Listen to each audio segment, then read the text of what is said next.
आदित्य और उसके दोस्तों का एक ग्रुप एक पुराने और वीरान घर में रात बिताने का फैसला करता है।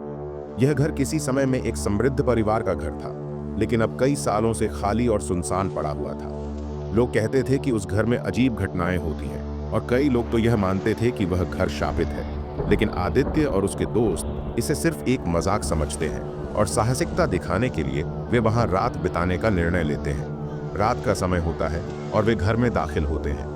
बाहर से देखने पर घर बहुत पुराना और खौफनाक लगता है। दीवारों पर धूल और मकड़ी के जाले हैं, लेकिन अंदर का माहौल और भी डरावना है। फर्श पर जगह जगह दरारें हैं, पुरानी चूड़ियां और बर्तन बिखरे पड़े हैं और खिड़कियां चरमाती हुई हैं, जैसे वे किसी से कुछ कहने की कोशिश कर रही हों। घर के अंदर घुसते ही एक सन्नाटा महसूस होता है। आदित्य और उसके दोस्त हंसी मजाक करते हैं, लेकिन उनके भीतर डर भी थोड़ा बहुत समा चुका होता है।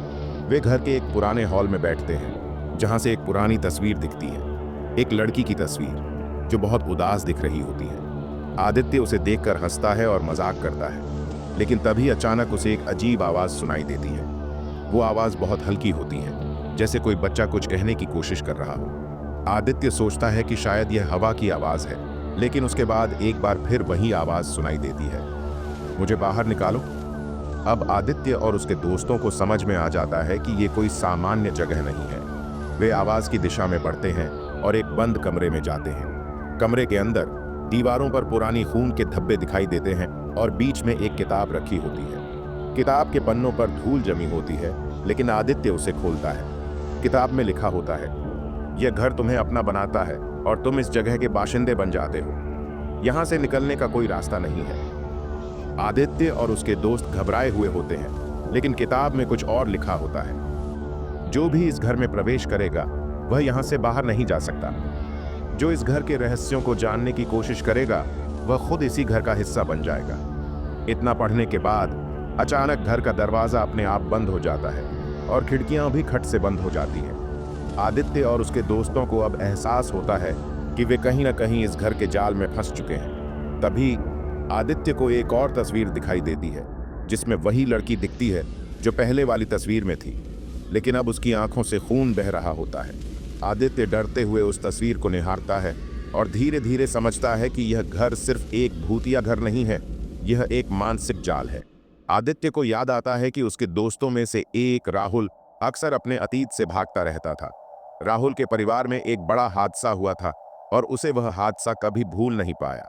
आदित्य को यह समझ में आता है कि यह घर उन्हीं लोगों को पकड़ता है जो अपने डर और अतीत से भागने की कोशिश करते हैं। आदित्य अब धीरे धीरे समझने लगता है कि यह घर उनके मानसिक डर, दुख और पछतावे को महसूस करता है और उन्हें वही सब चीजें दिखाता है।